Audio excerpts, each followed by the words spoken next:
Hello guys, kumusta kayong lahat? So for today's video, dahil naka-day off si Daddy ay may time kaming gumala. At syempre may dalawang bata na naman na masaya.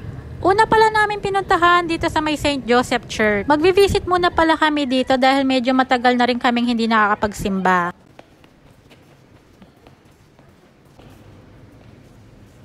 After nga namin manalangin at magpasalamat sa lahat ng blessing na dumarating sa amin, ay umalis na rin kami. At ganun pa rin, sobrang init pa din sa labas. After nga namin sa church, ay dito kami dumiretso sa Muship Mall. Mayroon kasi ako nakita sa Facebook at gusto kong ipakita kina Johan. Etong Dragon Park.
Katapos nga sa Dragon Park, pumunta kami dito sa may food court. Kasi medyo nagugutom na din yung mga bata at pati kami. Naghanap nga kami ng makakainan at ito ang nakita namin, itong Papa John. Hindi pa nga namin ito natatry kaya ito na muna ang naisipan namin kainin. Si Daddy na lang pala ang pinag-order ko. At ayun nga, sumunod pa yung dalawa. Sobrang likot nga nila dyan, wala silang tigil nakakatakbo. Kaya nga itong isa ay nahuli ko, kaya nga sabi ko ay wag ka nang tumakbo at dito ka na lang sa akin. Yun nga lang, sa mesa naman siya naglikot.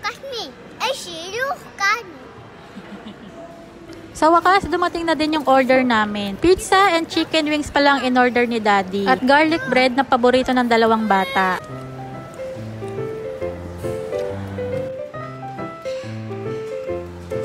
After nga namin kumain at naglakad-lakad muna kami at napadaan kami dito sa mga bar, dito sa may lifestyle. At eto nga, namimili na din si Sofia dahil malapit na rin mag back to school. At kitang-kita mo naman na sobrang saya niya kasi nakita niya yung gusto niya. At ayan nga, ay hindi na niya binitawan. At syempre, i-check ko muna yung mga zipper kung okay ba at kung maluwang ba sa loob. At mukhang okay naman at matibay. Kaya eto na lang ang pinabili namin kay Daddy. After nga namin sa lifestyle ay dito kami pumunta sa Lulu Hypermarket para dito na rin grocery. At una ko na palang kinuha itong Downy, itong fabric softener. At kumuha na rin ako ng dishwashing liquid. At kumuha na rin ako sabong panlaba. Dahil hindi ko nga kabisado itong Lulu Hypermarket dito sa Muship Mall, medyo nahirapan ako. Dahil nga hindi ko masyadong kabisado. At eto nga, namili na rin ako ng mga karne, isda. Ito palang mga bibilin ko ay pang isang lingguhang ulam na namin. At kumuha na rin pala ako ng chicken breast. At kumuha na rin pala ako ng olive oil. Ay, healthy yan. At dito naman tayo sa may vegetable section. At kumuha na rin ako ng mga prutas ng mga bata. At dahil nga hindi ko kabisado itong Lulu dito sa Muship Mall, ay medyo nahirapan nga ako. At ito pala yung favorite na gatas ko. At ito na pala yung mga napamili namin. Sabi ko nga kay Daddy, siya na lang muna ang magbayad. At ako'y uupo muna dito sa may tabi. Dahil nga napagod ako sa kakalakad. At itong si Johan ay tulog naman. At ito na nga guys yung ating napamili. At ito pala ay umabot ng 326. At after nga namin dito guys ay umalis na din kami. At may pinuntahan pa kaming iba. So ayun lang muna. Thank you Lord sa blessing. Thank you for watching. Bye!